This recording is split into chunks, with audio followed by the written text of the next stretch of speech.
Coming up on this episode of Nintendo Cartridge Society. Mark, can you give us a countdown to counting down our favorite countdowns? 5. Find the heart in 4, Southern Parappa so the 3, Nintendo Cartridge Society 2, finds the heart 1. with you.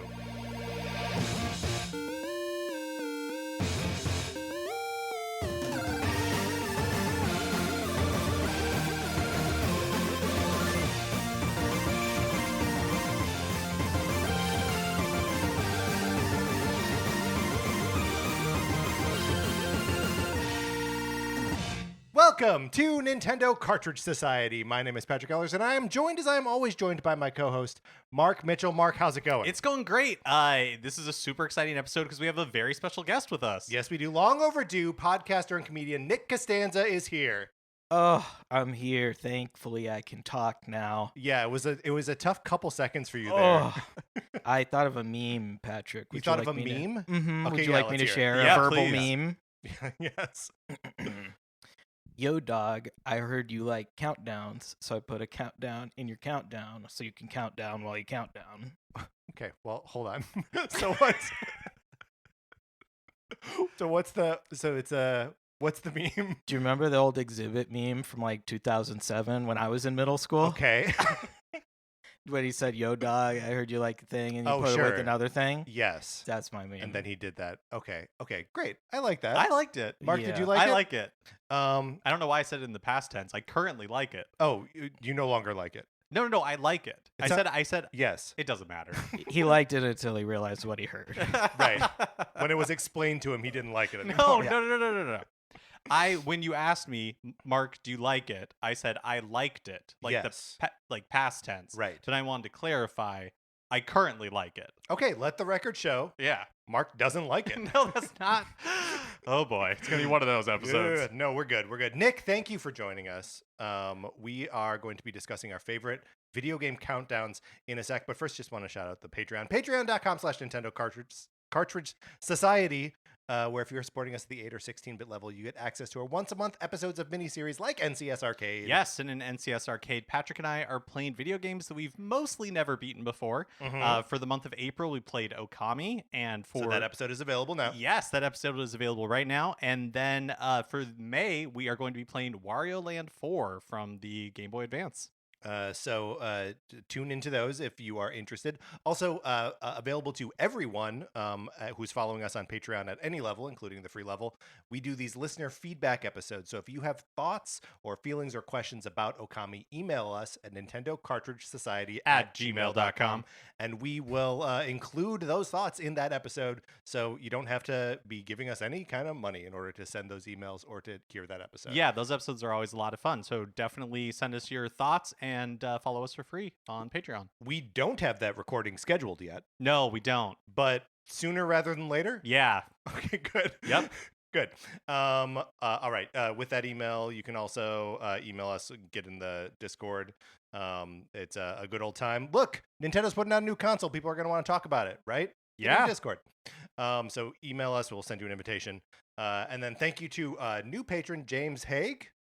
We think is how we pronounce your last name. Yeah, and if If that's wrong, let us know. We'll fix it. Yes. Hey, thank you, James. Hey, James, thank you. And thank you to everyone who's supporting us on Patreon or listening to this episode or whatever. If you're interacting with us in any way, we like that. One more piece of business. Nick, I'm sorry we have so much business at the top of the show Don't right now. even worry about Yeah, it. you're I'm free just to happy talk, to be though. here. Yeah, you can talk if you want. And I promise for the audience, I'm not thinking of any other memes to bring up. That's obviously kind of cringe that I did that. I think it's okay. It is cringe. Like, Yeah, you're right. But, it is. But it's okay, too, I think. Well, I'm a skibbity guy. Okay, so we are coming up on our 866th episode, which means we are preparing an 866 episode. What's an 866 episode, Mark? Well, every news episode, so every Tuesday, we take a short break from talking about Nintendo for 4 minutes and 33 seconds. And for our 433rd episode in 2021, we answered your questions. As long as they weren't about Nintendo. As long as they weren't about Nintendo. And so, what's double 433? 866. So Hold on, wait. Yeah, that's right. Okay, so as we approach our Hold on, wait. Yeah, that's right. Okay. Yeah, that's right. So as we approach our 866th episode, we're going to do another episode where we are answering your questions, as long as those questions aren't about Nintendo. Right. If you email us a question about Nintendo, that email, right in the trash. So we won't answer it. And I don't mean like the email trash. Patrick's going to print it out. I'm going to print it out. I'm going to shred it. And then and then take he's gonna that shredded empty that. remains Yep. to the dump. Mhm. Not even going to recycle it. Nope. You can't recycle shredded paper. Is that true? It is true. What? Wait, for real? It's because they can't put it back together? I don't know. Or Why would it need to be together? They're not like whiting out the paper and like I'm just selling telling it you what at I've Staples. read That you can't recycle shredded paper. with my own eyes. This is what I understand to be true. I could be wrong. I hate to say it. Do we need like in-office paper pulpers? They're like, because they Oh. pulp the paper, right? I think that's Peter Piper's new job. Going old school. That's Storybook good. reference. I like a Storybook storybook meme. meme. Storybook meme. it- That's my favorite ride at Disneyland, by the way. The storybook memes. Did we finish explaining what I was don't know. happening? Email us your questions not about Nintendo, and we will use them in that episode. Nintendo Cartridge Society at gmail.com. All right, let's get into it. Let's talk about our favorite Nintendo countdowns.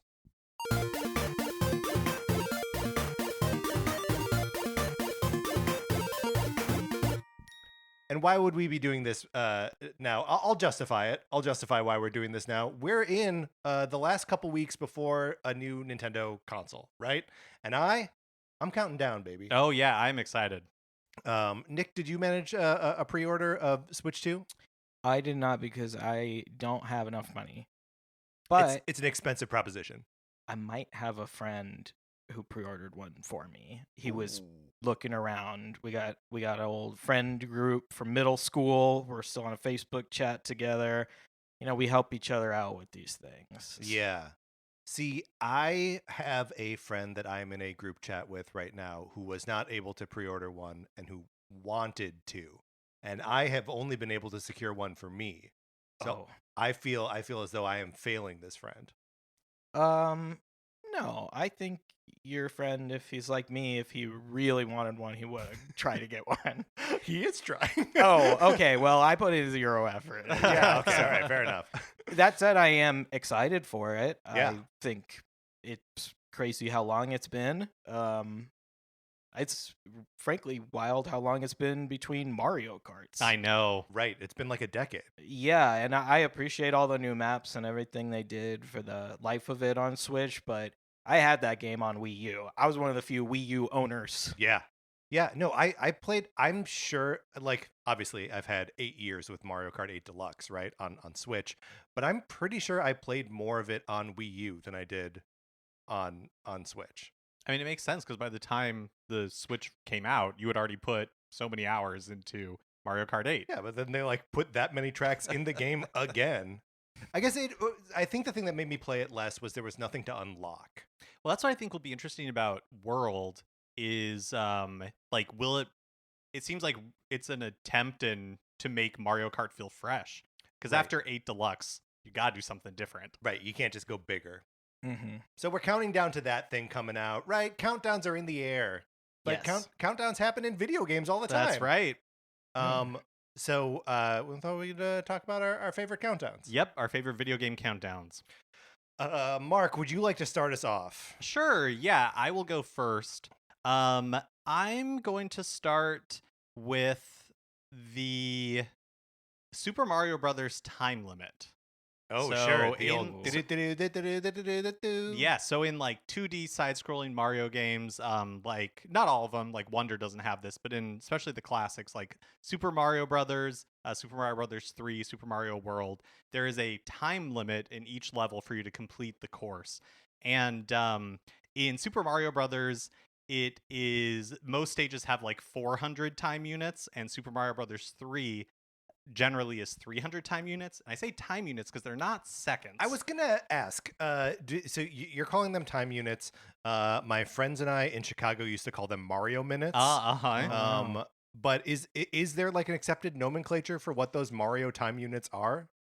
I don't know because they're definitely not seconds. They're faster than seconds. yes, Yeah. and they vary from game to game. Is that true? No, it is true. So in Super Mario Brothers, One in-game like count, Yeah. like in one in-game unit is 0.4 seconds. Okay, a little less than half a second. So most stages are, like I said, are 400 of these time units, which is 160 seconds Okay. in real time.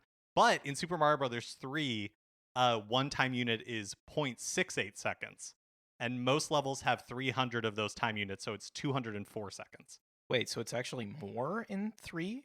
Wait, Yes, the counts are like the unit is longer in 3 than it is in 1. for the listener, my nose is bleeding. Yeah. Just think about your constant. Find your constant. Yeah, that's I did not realize. Is there like a breakdown of like there must be, of course, somewhere of like what every Mario game considers, like how the length of every Yes, because like world is unit. different. They all seem to be fairly different. Huh. Wonder why they do that. But like so, it's counting down, and then when you hit 100 of those time units, then you get like this jingle letting you know that time is winding down, and the music starts playing faster. I love it when the music plays faster. It's so like panic-inducing. I in, know like, it's a kind of natural mean, way. It is, right? Because yeah. it's like, it's letting you know that you're running out of time, but it's making it just more challenging. Your hands get a little sweatier. right. Yeah. It's interesting you guys bring this up because to me it's anxiety inducing. Yeah. I thought of this and I decided not to put it on. It reminds me of in Sonic the Hedgehog games when he's underwater and you're running out of time there. Oh my gosh. Yeah, I would say this is loosely a favorite. I guess memorable more than anything. Because I have Yeah. such fond memories of playing these games that it kind of like by default becomes a favorite, even though I agree with you, it is anxiety inducing. Yeah, it's scary. Yeah. Can we just as we go kind of classify these what the countdowns are to, right? So for this, like it's a countdown to death. Death. Yeah. Right. Yep. Okay. Yeah. I just want to abstract It's these a all to negative. it's a negative countdown. A Countdown. countdown to the Scary worst bad. thing. Yeah. Scary Scary bad. That's right. That's a good countdown, Mark. Thank you. Nick, would you like to go next? As a matter of fact, I would. One of my favorite countdowns is from Mario Kart. This is in a iconic. couple different Mario Karts, but I specifically know the timing the best in Mario Kart 8. It's the countdown at the start of a race where if you hit the button at the right time, you can get that speed boost. Yes. I think it's right. I consider it at the end of 2. That's how I think of it in my head, even though it Yeah. doesn't really make sense. But it's like 3, 2, boop, 1. Yes. And then, Yeah. It's right before the last beep. yes. Yes. I love that countdown because I love hitting that boost. And you know what? If I don't and I screw up the timing and it sputters and I spin around, Right. it's still kind of cute. Yeah. It is cute, and it's also like I love seeing Lakitu getting like other work besides fishing you out of pits That's and right. stuff. So and like that's just a constant of Mario Kart. Well, Nick, I agree with you completely because this was also on my list. Oh, I stole it. I'm sorry. No.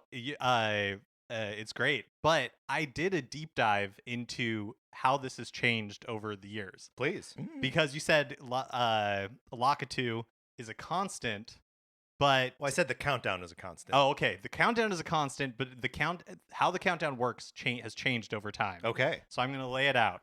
Super Mario Kart. Lakitu is there with the starting lights and a vertical orientation. So one Okay. on top of each other. Right. And it goes red, red, green. Right. There's no text on screen. So in this case, you go on the third count. Oh, okay. Okay? Mario Kart 64. Lakitu is back. Starting lights in the vertical orientation. Red, red, blue this time. Okay. No text on screen. And you still You go still on go on 3. 3. Okay. Super Circuit for the GBA. Lakitu is there. Vertical orientation. Uh-huh. Yellow, yellow, blue. No text on screen. You go on blue. 3. Okay. Double dash. Lakitu with the starting lights in horizontal orientation Okay, now. mixing it up. Yeah. Now we get red, red, red, and then all 3 turn green. And we get text on the screen 3, 2, 1, start. Okay, so this the first time that we actually go on the fourth beat I can picture it. Even the horizontal lights. I can Is picture double it. is dash. double dash. Okay. Okay, so then DS, Mario Kart DS, Yeah, this is no great. Lakitu, and just Oh. just Wait, the what? text. Yeah, just the text. No lights? No lights. Just text. 3, 2, 1, start.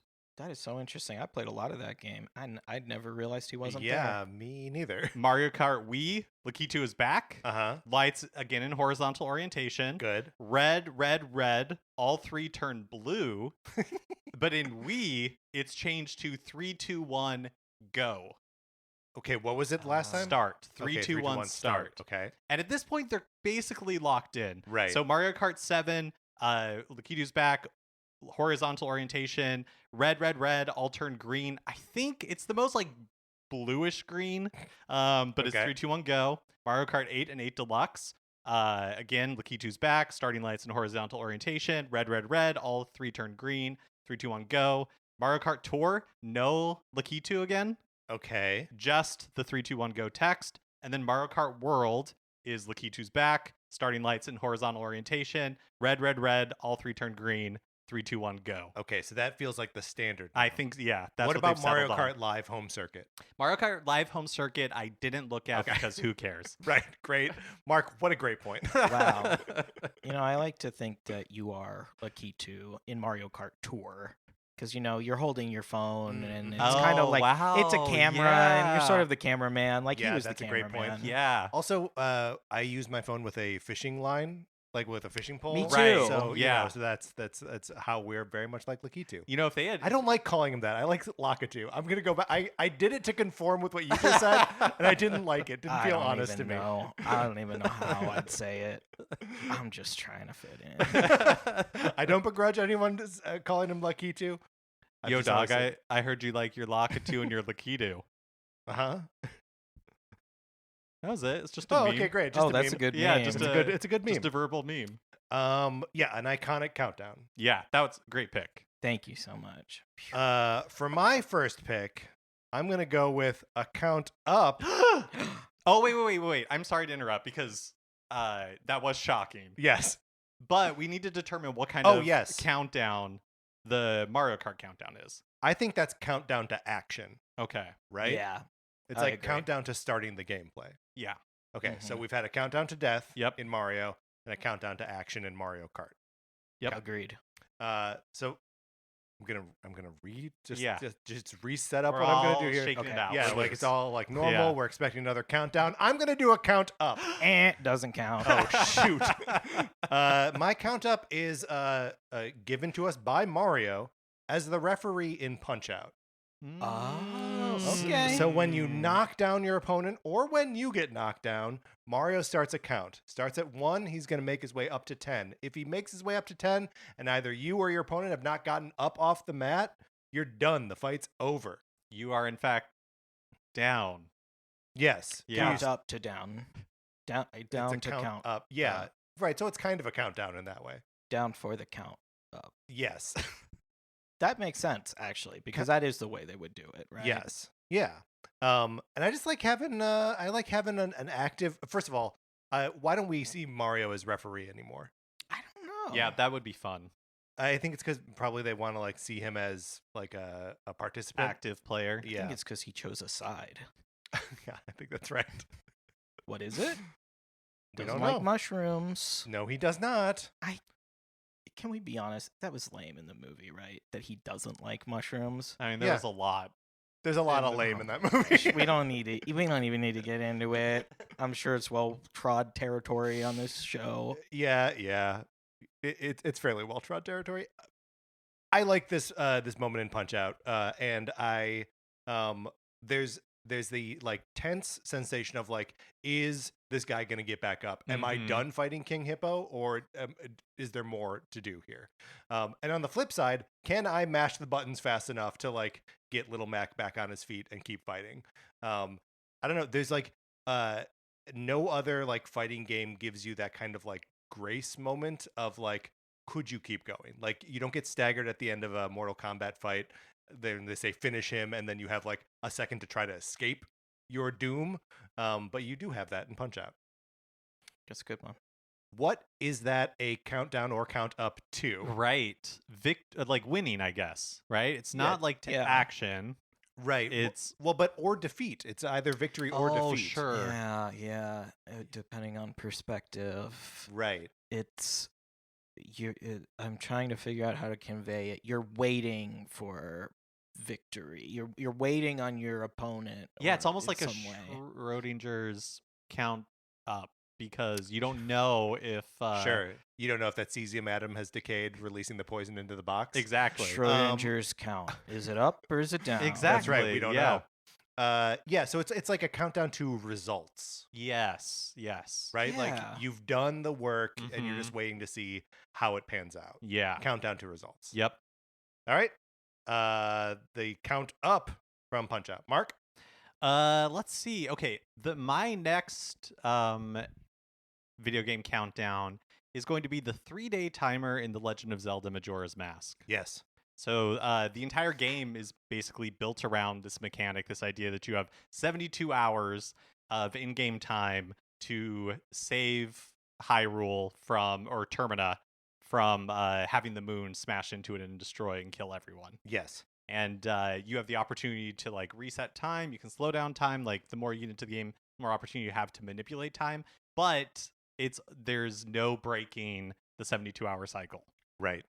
I love the when it appears on screen, right? Like dawn the final day, like Mhm. all those kinds of things. Just like Mario Kart, feel iconic to me. Mhm. That like they have just these little like demarcation points of like you are this much closer to the end of the world. Yeah. The whole game has like a really kind of like foreboding, Yes. almost like gloomy, apocalyptic feel to it because there's that like countdown to judgment. Yeah. Basically, it's another countdown to death. Yeah, Mark, you're Yeah. riding like double countdowns to death here. Wow. Nick, you ever play Majora's Mask? I have. I've never beaten it. I had a friend growing up who was a video game beta tester. Like he was a Whoa. kid back in the day, and he had that game.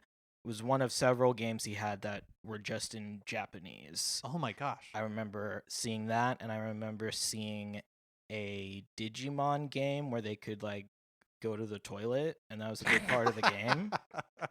And boy, I'd like to know what that was. Yeah. But yeah, I always thought the moon in Majora's Mask was super eerie. Yes. That friend sounds like a dream. Like he had like a dream opportunity for like most kids. If you Right. were like, oh, I'm a video game beta tester. Right. That sounds amazing. I thought it was the coolest thing Yeah. ever. He also slept in a hammock in his room instead Oh of a my bed. gosh. I was Hold thought on, he hold was on. living the life. Was this friend Diddy Kong? It was Diddy. Oh my God. Yeah. Mark, that's a great pick. It's I also have never finished Majora's Mask because every time you have to like time travel back and like undo the good you just did, like helping people, it stressed me out. I didn't like it. So I've had to stop many times playing Majora's Mask. Yeah, I really like Majora's Mask. It's kind of a weird one to recommend to people, I feel like, unless they've played a lot of other Zelda, because kind of like what makes it special is that it's doing something totally different from the other Right, Zelda yeah. games. But as like an entry point to the series, I think it'd be really weird. Is it also the only, but staying on the topic of countdowns, is it like the only Zelda to really be driven by time or like a time limit? The rest of them are just like, we'll have like day and night cycles and stuff like that. Right. But it's kind of like you're never restricted by time in Zelda. Good question. I don't think you are. Definitely not as like outside of like specific puzzles or anything like that. Yeah. I mean, Triforce Heroes, if you want to count that. Yeah, sure. But- That's true. There's a time limit. But in that not too. but it's definitely not the same thing. Link Yeah. in Mario Kart 8. There's a Right, of time course. I limit. forgot about that. I There's a forgot countdown at the There's start. a countdown, right? Yeah. All right, a countdown to death. To death. and doom in general for all of the world, it seems. Nick. I think I have a countdown to opportunity. Oh. Yes. This is applicable. Are you about to sell some timeshares? Yes, I am. I have a beautiful one on the island of Kauai. Oh, okay. My friend's parents had one growing up. Only times I've been to Hawaii, I stayed at timeshares. Anyway, my countdown could apply to several different games, but I am thinking specifically of the arcade experience. Oh, yeah. You're out of lives, and a countdown starts, Oh, yes. giving you the opportunity to insert more coins, should you choose. That's an awesome countdown. Yeah, that is very good. It's like just outside the game experience while still being the game experience. It's the rare video game thing that makes you do something different, Yeah. right? Like you're playing it's almost on par, like it's so commonplace in arcades, but it's almost on par with like having to switch your controller slot in Metal Gear Solid, right? Where it's just like you have to do something in the physical world to progress. Yeah. And I gotta tell you, I'm racking my brain trying to think of any Nintendo game that has that countdown. Maybe Super Mario Bros. The original, maybe? Or does that just end? Yeah, possibly. I don't think know. it just ends. Yeah, It just ends. I mean, well, you can continue, but like there's no countdown in Yeah. that. The ones that I think of that, the ones I remember, the games that I wanted to put more money into. Oh, totally. Yeah. Metal Slug, that was a huge Yup. one for me. Gauntlet Legacy, I think it was called. Do you guys remember this game? It was like 4 different medieval archetype characters. Each one was color coded. It was like purple, yellow, green, and red. And you walk around and you kind of Mhm. hack and slash. Well, it's like the arcade version of Gauntlet, right? Yes. Yeah, like because the original Gauntlet was like a PC game. You play Gauntlet? No. Yeah. There's like a wizard, an elf, That's right. dwarf, and knight, right? Yeah. These 4 different medieval archetypes. I never played it in the arcade, but like I could see where that would be a thing you want to keep feeding quarters into. I mean, yeah, I feel like that's such a in my personal like arcade experience is not having those quarters. And so, Oh, right. playing like House of the Dead 3 and then getting just a little ways into it, dying immediately and then being like, well, that was like the 150 I had Right. to spend in the arcade. There you go. Yeah, for me it was a lot of the like beat 'em ups, like the Konami beat 'em ups, like the Turtles and the Simpsons arcade game. Those Final Fight, that's Capcom, but yeah, when that countdown pops up, being like, yeah, I can keep going because I got more quarters. That was when I was in high school. There was a nickel arcade not that far from the high school, and that's when I was finally able to beat like the Simpsons beat 'em up and Cool. stuff like that because it was super easy to just feed it nickels all the time to keep the game going. You know the story of how I beat the Simpsons arcade game, right? So my dad and I used to go on camping trips to the Wisconsin Dells when I was growing up, and we had the worst luck where we would always be rained out all weekend. So we couldn't go to like water parks, we couldn't go to like anything. We just needed to like go indoors, and there were arcades at the Dells. And so he was like, we've got nothing to do. We set aside this money to like do like summer adventure stuff up here in northern Wisconsin. So just like handed me a roll of quarters that I sunk $10 whole into the Simpsons arcade machine to finish it. That's fun. Yeah. I love that. It was the best. It was my favorite vacation ever, probably. I would go to a very cool arcade. Maybe it's a barcade. It's called GameWorks in Seattle, Washington. Yeah. That's near where I grew up. I believe it appears in The Last of Us 2, although I don't think they name it that. But if memory serves, it's pretty clearly that location. Right. Multi-story. You could go up and down. Kinds of prizes you could get. There's some drinks upstairs for the dads.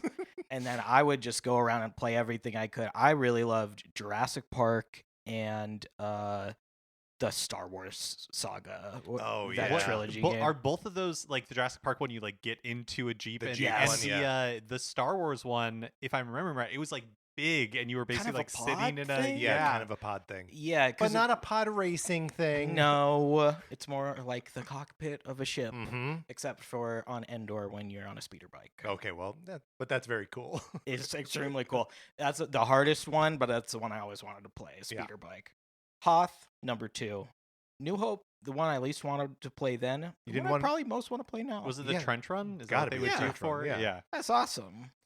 Yeah, what else would it be from A New Hope? You're just on the land speeder, like Yeah. driving to they Mos did that in Eisley. Super Star Wars. They made a whole like level out of that. They do so much in Super Star Wars. Oh, that's the best game I've ever watched Patrick play. Yeah, for like a minute. So frustrating. A great Nick, a phenomenal countdown. Yeah. Oh, so yes, that is a countdown. Yeah, countdown. Countdown to opportunity. What is it going to That's right. take to get your quarters into this arcade machine? That's right. Yes. All right. So now I've got a decision to make about what my next countdown. Stakes are high. Stakes are high. I will go with an actual countdown. This is not a count up. This is the countdown to the destruction of the Ceres space station or space colony after Ridley wrecks up the joint in Super Metroid. That's So, a good one. Right at the beginning of Super Metroid, you know that there's a baby Metroid. You get a distress call. You know that the space station has been attacked, and you go, and it's just like it's a ghost town, right?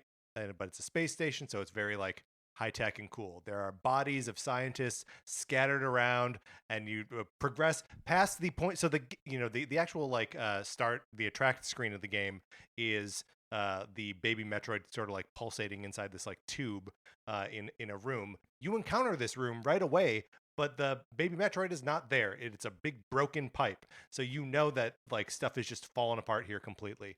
Go into the next room. Ridley's there. You fight Ridley, takes off with the baby Metroid, and then sets the space colony to self-destruct.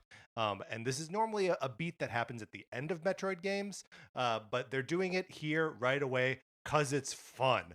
And you've got like a minute or so to escape from the space station, and all of the hallways and like columns, like towers, I don't know, that you had descended, you now have to ascend, and it's like tilting using those Mode 7 graphics in like a super cool, exciting way. And there are little 16-bit explosions everywhere and things falling, and you just got to get out of there before it blows up. It's a moment that I love. It's not fake. You can die, right? But it's ample time because it's the beginning of the game. Mhm. They didn't want to make it a stressful thing, but or not a genuinely stressful thing. It feels that way, but you're pretty safe. So what is that a countdown to? Okay. Is it destruction? Maybe it's a countdown to destruction. Yeah. Because I feel like countdowns are such a iconic part of every Metroid game, right? You just kind of like Right. And so I think that's one of the fun things about putting it at the beginning, Yeah. is because you expect it at the end. You know, you expect that to be like the final beat of a Metroid game, but to put it at the beginning kind of like keeps you on your toes. Yes, and the game will give you one at the end. Like there's a cool countdown at the end of Super Metroid. It's just kind of neat to have that beat before you even get started. Yeah. All right, Mark. I guess I have a lot of mine are stressful ones. My next pick is also from Mario. It's from Super Mario 3D World, and it's the countdowns within mystery houses. Oh yeah. So these mystery house levels in Super Mario 3D World are basically like a series of challenges. So they're like challenge rooms, and each room you have to do some activity in order to earn a green star, and then each mystery house has like 5 of these like challenge rooms for you to get through it. And it's like 9 seconds, right? yeah, I think it's like really 10. fast. I think it's Yeah. like 10 seconds to like complete each challenge and earn the green star. And I find these mystery houses completely bedeviling, because sometimes they're just like, especially by the end of the game, are so like stress inducing, especially when you're playing with other people. Yes. You know, and like because there's You just don't so have little time to coordinate. There's just Yes. so little Yeah. time. Yeah. Yeah, I really love those things. Mark, you remember, because I believe I've played this with you, the very last challenge Yeah, house, the one that has like 25 challenges all strung Oh, together. no. It's incredible, Nick. I don't know if you've played this game. I have. I played the game. I don't remember that specific challenge. It's like way at the end, and it's super tough, but like so rewarding to grind your way through it and like get good at all those challenges. And it raises your heart rate to be confronted with that 10-second countdown timer over and over and over again. Yeah, because it's relentless. Yes, yeah, because as soon as you enter the room, it's like, all right, here we go. Yeah. I don't know. It's I really like those challenges though. I think they're a lot of fun, and I think especially doing them in co-op is like a fun Yeah. chaos. So what is that a countdown to? That's almost a countdown to opportunity as well, right? I mean, I suppose. I mean, I guess It's a countdown to failure. Yeah, really. it's a countdown if to it death reaches once 0. again. Yeah. Okay. But yeah. But I like the optimism because I think in some way all of these are a countdown to opportunity. Hey, of what a sort. what a great point. Death in a video game is just an opportunity to try again. Exactly. That's true. Nick? Oh, well, I have one from speaking as awkwardly as possible. This is a Nick Costanza special. I don't know if you ever talked about this franchise called Call of Duty. Well, we do not usually talk about Call of Duty, but you are the COD King. I am the COD King. That's what they call me. Now, Call of Duty games have been released on Nintendo consoles. So That's it true, counts. yeah. Yep. I believe the Wii was the first one to get them. And I remember thinking the idea of using the Wiimote as a gun was cool, but I knew it was not going to be good. Right. I was a multiplayer gamer at this point, mostly Xbox 360. That was where I had a little game called Call of Duty Modern Warfare 2. And this introduced a countdown if you got the tactical nuke. You seen this? You heard about this? Yeah. Tactical nuke you could get in Modern Warfare 2 if you strung together 25 kills in a row without dying. Jeez. Now, you could cheese it a little bit because the kill streaks you unlocked could build your kill count. Okay. So, and they took this away in later games. You had to get like each kill with your own gun. You couldn't use anything extra. It was a real pain. But in the original, you could use precision airstrike, I think, is 5 kills, and then that gets you up to your chopper gunner at 11, and then your nuke at 25. And doesn't matter what mode you're playing, if you press the nuke button, starts a 10-second countdown, and the match is over, essentially, because the nuke goes off and it ends the game. It kills every person on the map, and you get a special victory screen.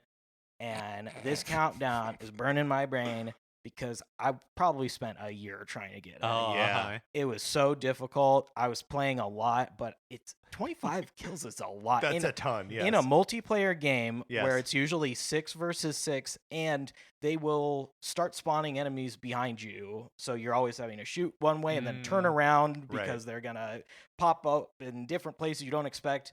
And I got it right before I went to a school dance. And I had friends who were in the game with me who were at the dance, and I remember getting there and being like, "Did you guys see that?" I like that becomes the most memorable part of the night. Like, forget the dance. I don't remember what happened at it, but I remember what happened before.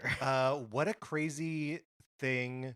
So it kills everyone. Yes. And then it does actually end the match then too? It does, yeah. So in the later games, like I said, they changed it. I remember specifically in Modern Warfare 3, I didn't love it.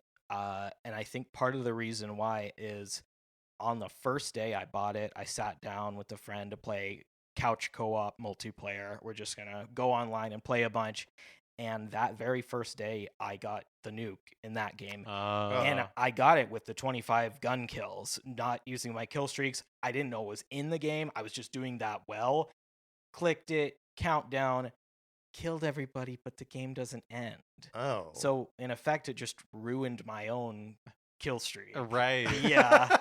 And I kind of felt like I peaked that first day. Right. And I put that one down pretty quickly. Yeah. I mean, once you have crested the mountain, you don't visit that mountain again. I'll be honest, I don't think I ever got one since in the reboot Modern Warfare franchise, which is not related to the original Modern Warfare franchise. Same characters, similar stories, but different timelines. Do you continue to play? I do. I'm not proud of it. No judgment here. I was just curious. I did have enough COD points to buy Jay and Silent Bob in Warzone, this new one. Very good. Do they come as a package or you have to buy them separately? I bought a duo pack. Okay. Yeah. And Jay But has a lot of lines. Someone could just get Silent Bob if they wanted. Yeah, I'm pretty sure. Okay. Why would you? I don't know. It's fun to go back and forth. Silent Bob lives up to his name. He only speaks, I think, when you win or if you sneak up on somebody and get a finishing move on them, he'll say something. He tells the whole Chasing Amy story. The entire story, and it just plays as you keep playing the game. But you can't play them as Blunt Man and Chronic, though, right? They actually did release They those did? events. Okay, great. They're doing a whole 420 theme thing right now. That makes sense. I unlocked Seth Rogen in the Battle Pass. It's actually very funny. There's a gun that you shoot, and if you kill someone, it does the Seth Rogen laugh. That's just awesome. from your gun. They don't even put any logic into it anymore. That's okay. So that's great. So this is a countdown to. This is much like the countdown in Majora's Mask, right? It's a Yeah, but in countdown some to- way, like fun because you achieved it. It's sort of like Yeah, that's true. ascending to heaven countdown. Kind of. It's sentencing the world to nuclear hell. But So- but as like a reward for something you did. right, I right. liked the phrase countdown to judgment earlier. Yeah, that's good. I Yeah. think it fits that label because you are judge, jury, and executioner. Right, and you've judged everyone as Found wanting. yes, that's right. Yeah. Let's call it countdown to righteous justice. Perfect. Okay, Nick, that's awesome. I'm gonna go with okay. We can decide that this is not actually a countdown, but I think that it is, because of the like anxiety that I started to feel during this time. Okay. And this is the countdown to the release of the NES Classic Edition. So this is this little machine that Nintendo released in 2016, that was a little NES that had 30 games pre-programmed into it. You plug it directly into your TV. It doesn't connect to the internet or anything like that. Seemingly the perfect stocking stuffer, right? But Nintendo, in a classically Nintendo sort of way, produced far too few of these things and did not anticipate consumer demand for it. Mark, I believe at the time you and I were both like, yeah, I'll get like 10 of these things and just give them away as Christmas presents. Totally. They were so cute too. It was a perfect Yes. gift. Uh-huh. And Yeah. it wasn't that expensive. They were like $60, I think. I think something that's like right, that. yeah. It's like the Yeah. cost of a game. I I think that's remember right. being totally baffled by the decision to not make enough of them. Right. And we didn't have it because they weren't taking pre-orders anywhere.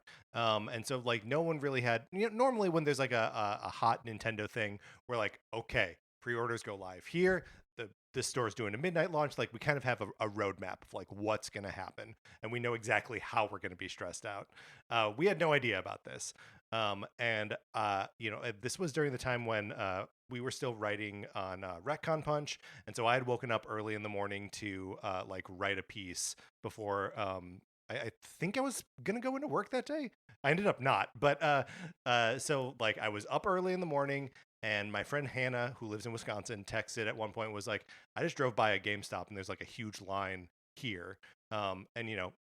Wisconsin is 2 hours ahead of us in California. So I was like, crap, maybe this thing is like a hotter item than I thought it was going to be. I'm going to go to the Target in Glendale and wait for them to open. And so Target opens at 8 o'clock. I get there at like 7:15. I'm not the first person in line. And it's like, okay, this thing like is a hot item. And I'm standing in that line for like 5 minutes. Someone comes out and is like, just so everyone knows, we have 16 NES Classic Editions and 3 extra controllers. So it's like, oh no, like this is going to be a capital I issue. At which point I text Sarah, who's just come home. Hey, Sarah. Hi, Sarah. And she's like, do you want me to go to Best Buy and wait in line? And I'm like, yes. So Mark, that's how we got the one that we gave to you. Yeah, there is no way I would have gotten one ever, probably. Right. If it weren't for you and Sarah, like both standing in separate lines. Yes. To get these things. Across town too, because Yeah. Sarah went to the one in like West Hollywood, to the Best Buy. Yes, that's right.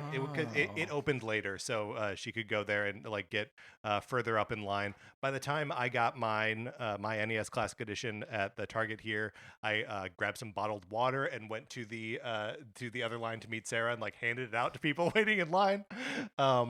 And so the whole thing was just like I didn't know it was going to be a like countdown to try and get as many of these as possible. We only ended up getting 2, and even that felt like a Herculean achievement. And it's just so classically Nintendo. That's my countdown to the release of the NES Classic Edition. Yeah, that is good. Especially because it was like a surprise. Like with the Switch 2 pre-orders, we knew they were coming. We knew it was going to be tough, Yes. or we all assumed it was going to be tough. But like you said, with the NES Classic Edition, nobody knew what to expect. Right. It was crazy. Yeah. So that is what countdown to purchasing. Countdown to purchasing. Yeah, I think that's right. Mark. Okay, you're this next. is Is this your fourth? This is my. We're starting around 4. Let's see. Yeah. This must be my Yes, fourth. Yeah. Okay. How many do we have here, folks? I have 5 that I like, and then 2 additional if I need to. Okay. This is my last one. Okay. This is the last one I have. And it's the WarioWare micro game countdown. This was so close to making my list. So, in WarioWare, the purpose of the game series is that it throws these really fast challenges at you that they Yes. call micro games, and you have just like a split second to figure out what it wants you to do and then execute that task. And the way that it illustrates this on screen is that there is a bomb that in later games it has like Wario's features, like it has like a mustache and like a big nose, and then there's a fuse coming out of the bomb that basically goes across the bottom of the screen, and then as soon as you load into the micro game, the fuse is lit and is basically like beginning to burn, and then when it reaches like kind of like the crest of the bomb before it goes into it, it counts down 3, 2, 1, and then if you haven't executed the micro game in that amount of time, then you lose that micro game. Another countdown to death. Another countdown to death. Interesting. Let's not investigate this. Right. But yeah, and it varies in length, so it's not uniform. And like the further you get into the game, the further that you like get into challenges, Right, and like then the faster it'll go. It speeds up. So it's not always the same, but it's about generally like 5 to 10 seconds in the early rounds for you to complete one of these micro games. And yeah, it's another one where like I really like the WarioWare series because it is so like irreverent. Like Wario is the one series where Nintendo's like, no, we can be gross. It's like we can do true. body Yeah. stuff with we can do boogers. yeah, we do can butts. shave a guy. Yeah. Uh-huh. Yeah. We can do nose hair. Like Disgusting. yeah, all the disgusting things about the human body are in a WarioWare game, and yeah, so I find that kind of like irreverence cheeky because Mhm. Nintendo usually doesn't do that, and yeah, it's a series I like. In case you want to know, Yes. in the first 2 WarioWare games on the GBA, the bomb didn't have any of Wario's features. Oh. They introduced that with WarioWare Touched on the DS. And Touched? yes. I missed that game. That title is not familiar to me. Because it's all touch based, right? Oh, Right. makes sense. Yeah. Yeah. So another countdown to doom. Another for countdown Mark. to Doom. Although, like, I mean, if you have a streak going, it matters, but it doesn't really matter if you lose a particular micro game. That is true. Well, until you lose 4 of them, and then you're right, and then you're done. out. Yeah. I really like when you get to the like higher levels of those challenges, and it's happening so fast that it's just like 3, 2, 1. Yeah. Boom. And it's totally like the Dr. Mario thing where when you play it, you start playing it long enough and like you don't even have time to think. Right. You just become so familiar with the micro games that you're like, okay, if like you just go into a fugue state and you're Right. like, jump the booger, right? Like before your brain even can your brain can connect to your hands, you're already like jumping You've done the booger. something. You Yeah. have to. Wow. Yeah. You don't have time. It's kind of it's fun that way. Nick. I just thought of one. Hmm? This is decidedly Nintendo. The egg timer countdown in the Pokemon games. Oh yeah. If you are breeding Pokemon, you have to go to the Pokemon Daycare Center man. I think of Gold and Silver, the second generation Pokemon. That's where this was introduced and where I really started getting into it. You can figure out your Pokemon's egg type. Let's say you're breeding Magikarp, and you get the egg, And this countdown is not based on time, but on steps. So you need to traverse the map in order for it to hatch. Togepi. That's a game, Pokemon you get in the game. Right. And he is like a little egg. He is a little, guy that in an hatches egg, into kind of more of an egg. yeah. And Yo, I heard you like Eggs an in your egg eggs? in your eggs. That's That's good. just another verbal meme. that Right, was no, great. yeah, it That was just good. trying, just trying it out. I do think that's the best one so far. Yeah, rule of threes means it's not cringe anymore. So I would just go to Goldenrod City and get on my bike, and there's a very long path that goes up from the daycare man to the top of the map, and then you go back down to the bottom of the map. Yeah, just ride up and down in that city Right. over and over and over. One thing about the egg types, and if you don't have your Prima strategy guide as a kid, you don't know that some Pokemon take longer to hatch, and you might be spending your day going back and forth. So what you might elect to do is just keep one Pokemon in your inventory, fill your inventory up with 5 eggs, and then just go back and forth and try to hatch them all back to back. That's fantastic. Do you is there a place that like shows you where you are in that countdown, or There is now. I Okay. highly doubt there was then. If you opened up the egg stats instead of normal Pokemon stats, Yeah. it would say something. I think it's like, it doesn't seem like there's anything happening. Oh, It yeah, might take sure. a while. That's your hint that you just got started. And then it'll say it's getting closer to hatching, or it's really vibrating now, stuff like that. That's cool. It's what's fascinating about that is it sort of like literalizes the countdown that like is usually happening in like any RPG where like Yeah. you're always in a way counting down to your next level up, Mhm. right? Like, and you're affecting how fast those numbers go up, or yeah, so it's a count up then more than a countdown. But still, like just the fact that you are just like waiting for like the new opportunity of like, here's this Pokemon that's hatching, or here's this level that I gain, so I learn a new spell or whatever. I just think that's really cool how like bare that lays that. And obviously, there's a feature in all these games now, and people have figured out different ways to game it. Yeah. You can have them learn certain moves as babies based on what the parents know. But just back in that day, I think the year is 2000, maybe. I think that's right. Yes. The Pokemon breeding wasn't a thing yet. Right. So to have this new way for you to be in control of your Pokemon, not just the ones that you catch, but now you can breed them. You're like Yeah. a dog breeder for these things. Freaking Magikarps. Yeah, freaking Magikarps. Yeah, that is cool. I like that a lot. Okay, so that's a countdown to life. Countdown to that's Yeah, beautiful. it's the Yeah. reverse. It's an anti Mark Mitchell pick. Love that. I'm also gonna go with an RPG pick here. This is the countdown to the collapse of the floating continent in Final Fantasy VI on the Super NES.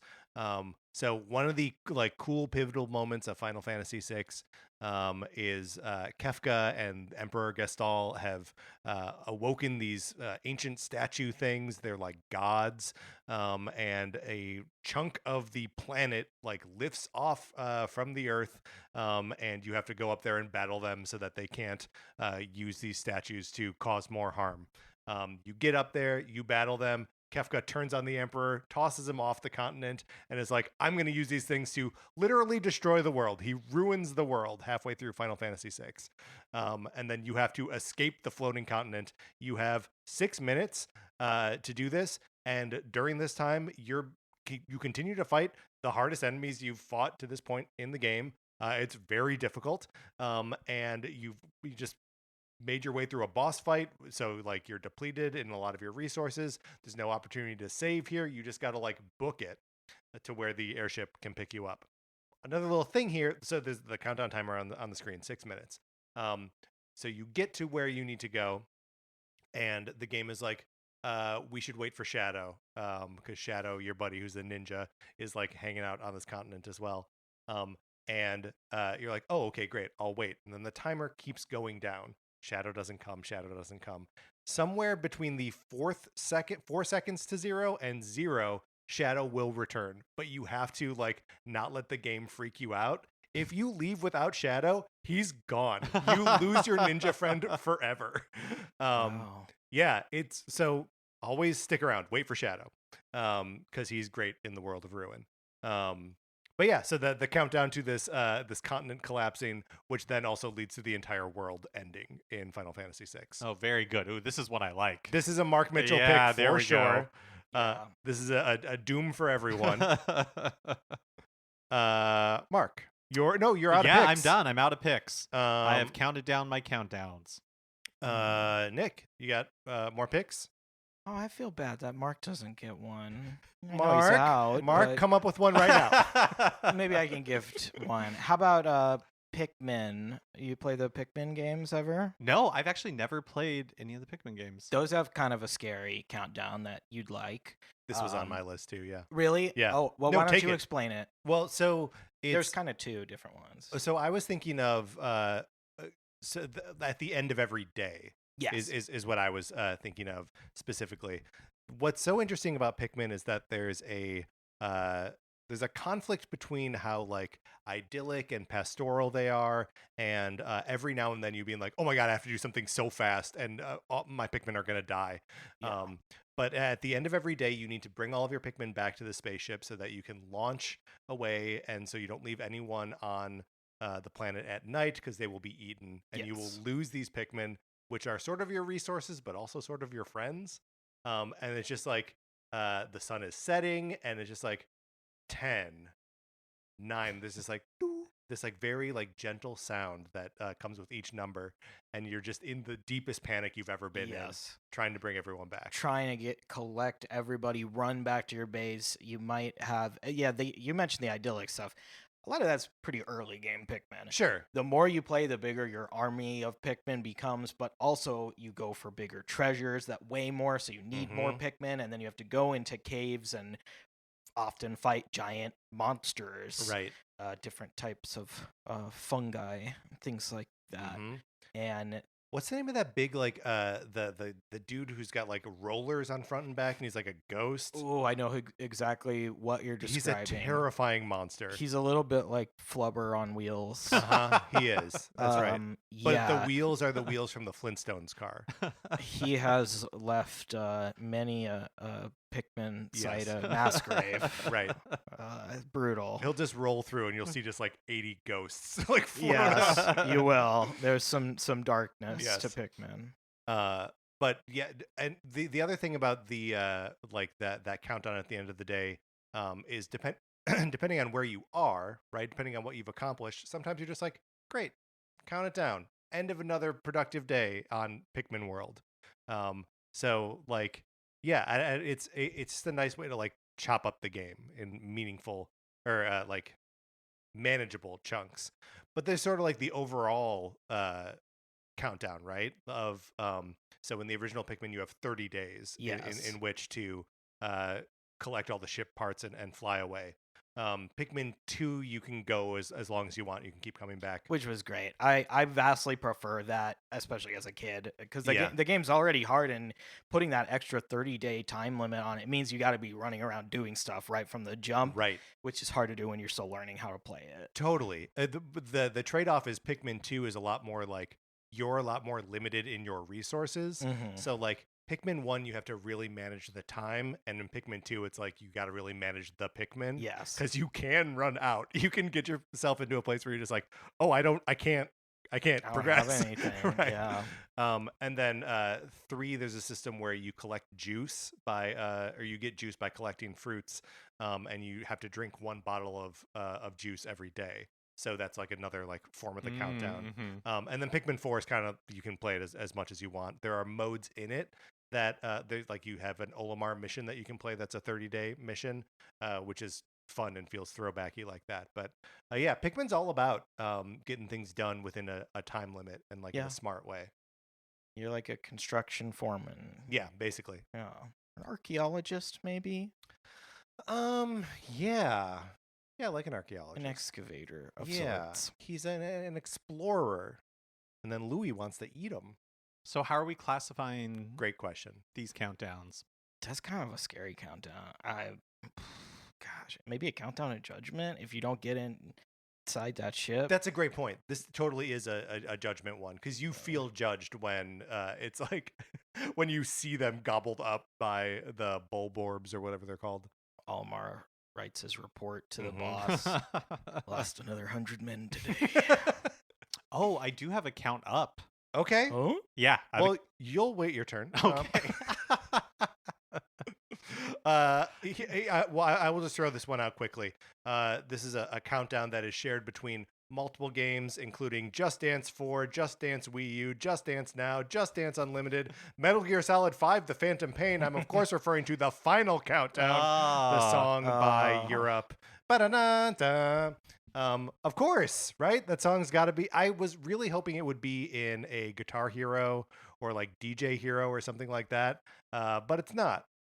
Yeah, I mean, that's a great trivia question. What do Metal Gear Solid 5 and the Just Dance series have in common? I bet there are a couple because there's you collect tapes in Metal Gear Solid 5 that have like different 80s songs on them. So I bet there are a few songs like that go between them. So what's this? This is a countdown to fun. Countdown to fun. Countdown to fun. Countdown to Finn for final. Oh yes. Not Finn from Star Wars. I was gonna say that makes me think of course, Dominic Monaghan's character from Rise of Skywalker, who's of course named Beaumontkin. How do you know that? That's one of We our forced things that we ourselves have to remember. To remember. Just like Pokemon Day is February 27th. and the presenter of the Nintendo Direct. Shinya Takahashi. There we go. What's the name of Greg Grunberg's character? in Oh, those I, movies? no, that's I've great. released myself from knowing that one. This is the one my friends and I all repeat to each other. What is it? Snap Wexley. Snap Wexley. That's good. Freaking dies. He's blown up out of nowhere. Snap Wexley. All right. Spoiler, sorry. Ready for count up? Yeah, count us up. Feeding Starbits to hungry Lumas That's in Super Mario yes. Galaxy and Super Mario Galaxy 2 in order to open up new galaxies to explore. Or I to love buy that. things from them. Or to right? buy things from them. And when I was thinking about this, don't the hungry Lumas kind of remind you in like shape of is it Hesta from the Breath of the Wild and Tears of the Kingdom? From those Hetsu? Hetsu. Yeah. Hetsu. They both have that kind of like star shape thing going Yeah. on. Yeah, and they're do. big, jolly, Yeah, like guys big round stars that you're giving basically. stuff to, and then they Uh-huh. do like a little dance, and you're rewarded for it. I love that they say Luma Lee, Luma Bop, welcome to my Luma shop. That's so charming. I love the Starbits. They look delicious. They do look delicious. They look like candy. Rock candy. Yeah, absolutely. Yeah. Do you think they taste good? I hope so. Yeah. I hope so. I don't know if they taste good to like us or if they taste good to Mario. Sure. But I think those Lumas chomp those babies down. Mm-hmm. Yeah. They love it. Yep. We because there are some of them that you have to feed like 1,000 Starbits to, right? Yeah, totally. And when I was playing this game in Chicago, my buddies would always be like, they would accuse me of force feeding the Lumas, and they'd be like, "You gotta stop feeding me." They want it. They do want it. They're hungry. That was my argument as well. Yeah. I mean, there's a literal number on the screen that's Right. telling you how many Starbits that they want. So what would this be? Is this a count up to adventure? Yeah, I think so because you're unlocking a new galaxy usually. Yeah. Yeah, that's perfect. That's a very good count up. Nick, do you have any more? I think I have one left, maybe. Yes, I have one left. I have one that came to mind that's pretty recent. This is I'm new to the hero shooter genre, Yes. but I've been playing a lot of this game called Marvel Rivals. Yeah. And this game, in certain modes, has a countdown. There's a mode called Domination that's just kind of a hold the point mode. Everybody tries to stay on the point to 100%. Got to do it twice. No countdown in that. What there is a countdown in is this mode called Convergence, where you got to push the point. It's kind of like Team Fortress 2. I'm sure it's like Overwatch, but I didn't really play that. But you got to try to push this point as far as you can to the other side of the map within a certain amount of time. And if you hit checkpoints, the time increases. I think it's about 4 minutes. And the countdown intensifies your gameplay, right? Because you want to get as far as you can before Yeah. it hits 0. However, if an enemy player is standing on the point when the countdown hits 0, you go into overtime. Oh. And now there's no countdown. Now it's like a bar that depletes if they don't get the point back. So for me, that's when the game is on. Yeah. Because now I just got to play my little heart out, try to get everybody off. If I'm Invisible Woman, I'm pushing them off the point. If I'm Doctor Strange, pulling a portal, doing the Scarlet Witch ult. You know what I'm talking about, guys. You know. Yeah, we get it. But I find that countdown fascinating because it really is go time for the whole team. Right. Doesn't matter if people have been complaining, which they always are, or whatever's going on. For this brief moment, we are all in unison on both teams, working as hard as we can to win. Yeah, it's that sudden death experience, right? Yes. Where it's like now it's do or die. It just has to be done. Countdown to sudden death, which I think is applicable to other Nintendo games. Super Smash Brothers. Yep. Mm-hmm. Yeah. Yeah. Oh yeah, totally. When you're you get like 500% damage. Yeah, that's right. Yeah. And or if you're playing like time mode and not well, not if you're playing time mode, what happens? Well, you're just saying like when it gets that there's like a countdown. Just to the get end as of many that. as you can. And when you were talking about that, it kind of reminded of like tower control. Is that what it's called in the Splatoon series? That like versus mode where two people are trying to control the tower and move like from checkpoint to checkpoint. Yeah. While they have control of it. I believe that's the exact thing I'm describing. Yeah. Yeah, that's cool. I like that. My final countdown is the countdown to New Year's in Animal Crossing. In 2020, I had no plans on New Year's Eve. Cute. Sarah and I went into Animal Crossing and watched the countdown to the new year. And then, it's in the town square. All of your villagers are out there. They're all counting down. So like when it gets to, there's I think it's all night that there's a clock there that counts down to midnight, but they all count together, 10, 9, 8. And it's just cute and fun, and mimics a real countdown that's happening in the real world. I feel like we take for granted the idea that Animal Crossing runs in real time, right? But to have it reflect a like to the second holiday is just intriguing and comforting. Yeah. To like see New Year's still happen. I will tell you, I did not find it like blasé as a kid. I was so keyed into it. Oh yeah, because there were sort of seasonal countdowns in Animal Crossing too. True. I played Wild World on the DS a lot, and there were in each season there were certain fish that would show up. So you'd have to try to get all the ones you could, and there are other holidays too. Right. And so even just kind of keeping general track of the days and the seasons. It's helpful for a child. Yeah, it teaches you order. I learned what snow was. There's no topping that. All right, yeah, those are our marks. A Nintendo game on a technicality, but Dead Rising, the whole game is built around like a countdown, especially that first game.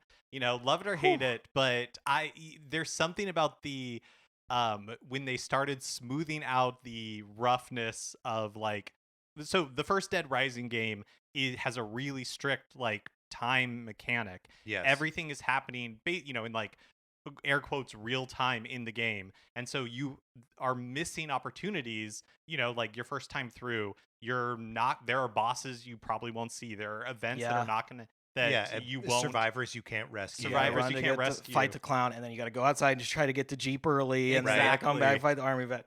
I played a lot of Dead Rising. I love Dead Rising. So good. And I can't remember offhand like how long it is in game. It's 3 days. Is it 72 hours? Yeah, that sounds right. And then it was a love it or hate it mechanic. And when they started making sequels, the time thing just became less and less important. I don't even know by the third or fourth game that it was even part of it.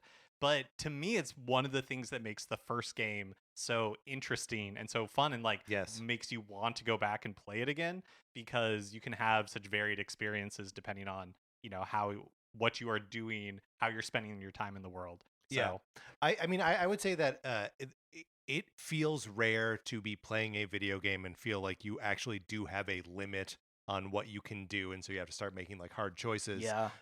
Like that's the original Pikmin and the original Dead Rising both have these like really hard limits on time, and you just have to like make a choice and be like, well, I'm not going to get that. I'm not going to save this person, and like you can make a whole meta game out of like learning to min max it and actually like literally do everything. You can do everything in Dead Rising if you like Wow. have it planned out ahead of time. My buddy Andrew like got super obsessive about it. There's a game mode where you have to survive for 72 actual hours. Oh my gosh. And in like the final hours, in the final hour, like all the bosses like respawn and they're hunting you actively. So he spent most of that time by like getting up onto so there's like a courtyard where there are like picnic tables and these like awnings that you can like climb up on top of and they can't reach you.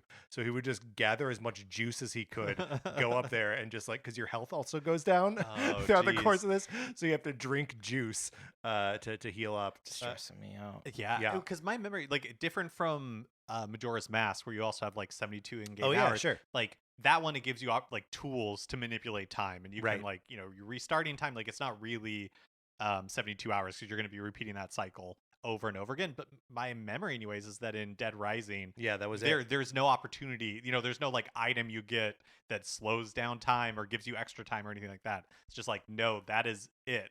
You have that. You have that this time, allotted and amount of that's all time. there is. There was another stressor in that game for me when I first played it.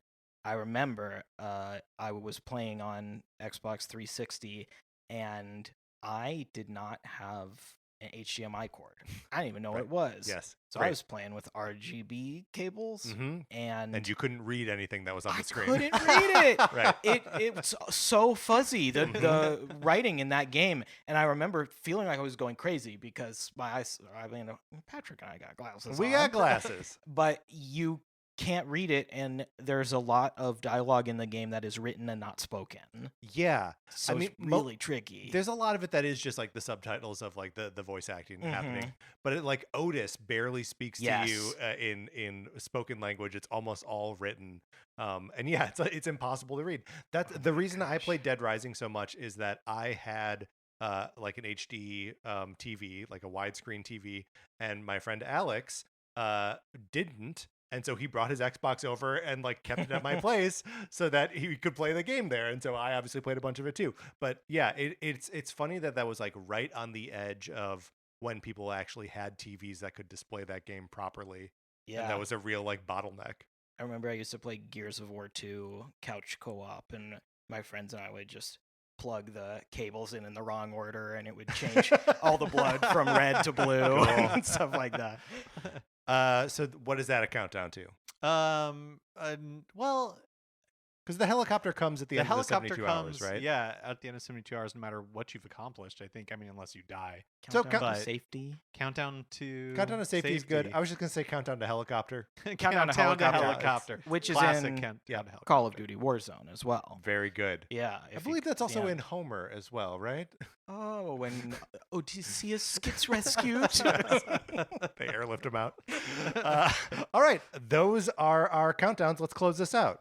Can I do one more? Oh yeah, please. Forget it. We're going back. Yes, please. This is a personal nostalgia countdown, but I've been thinking, even though I'm not a Switch 2 day one buyer, right?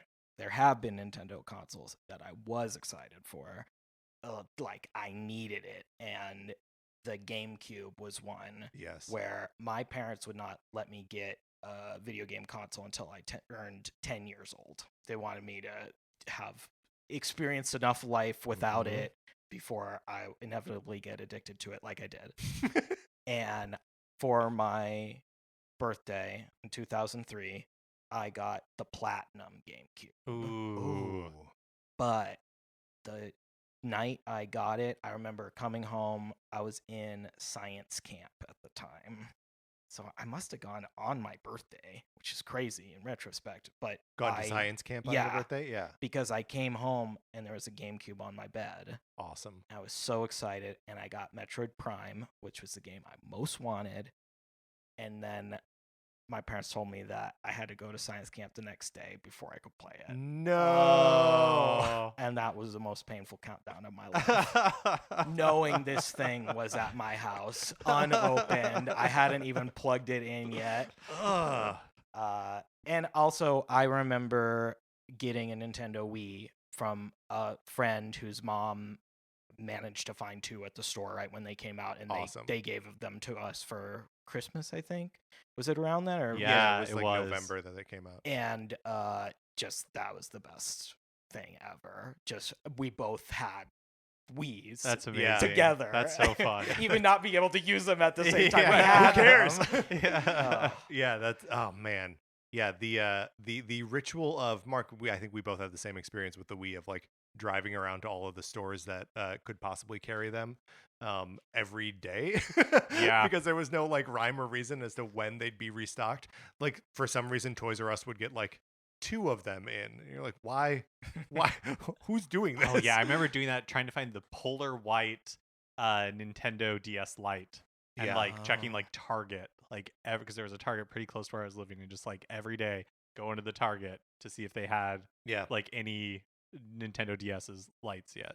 Appleton, Wisconsin, I hit 2 Best Buys, 2 Targets, and a Toys R Us every morning until I got a Wii. Did you know you were getting the GameCube and Metroid Prime, or was it like a surprise? Do you remember? It must have been a surprise because I in my mind that would have made me feel like I was waiting 2 days to play it, like waiting to get it. I probably didn't even think I was gonna get it because my mom was super strict. She was like, she thought that Nickelodeon and Cartoon Network were too edgy to watch. Oh, as a kid. Mark was we can do we can. Okay. We have a lot of She got commonality me there. A Game Boy. That was all I was allowed to have up until my double digits. And she got it for me for a trip to Japan, where I went in I think 98 or 99. It was at the height of the Pokemon craze. Yeah. That was so cool. That's so fun. That's a dream come true for a kid. Oh my gosh. So that countdown, that's a countdown to GameCube, right? Countdown to GameCube, also in Homer. Yes. That's right. Odysseus plays it with the troll. I believe that's in the Iliad, that it's Achilles. Oh no, you're right, and of course, it must be because that's when they're talking about the analog triggers, right? And how important that is to the Iliad. That's not in the Odyssey. No. All right, let's close this out. Nick Costanza, thank you so much for joining us for this exercise. Thank you so much. This was so much fun. Oh, it was a treat to be here. Thank you guys for having me. Is there anything you'd like to plug? You could follow me on social media. If you want to watch me play some Marvel Rivals at some point, twitch.tv/Nick Costanza, youtube.com/Nick Costanza as well. I'm going to be posting some stuff on there. I recently figured out how to save my highlights on PlayStation and upload them right from PlayStation. There we go. I haven't decided if I'll post it yet, but I went off on a guy on Marvel Rivals like 5 minutes going after his mom hardcore. Oh no. And I'll be honest, his dad too.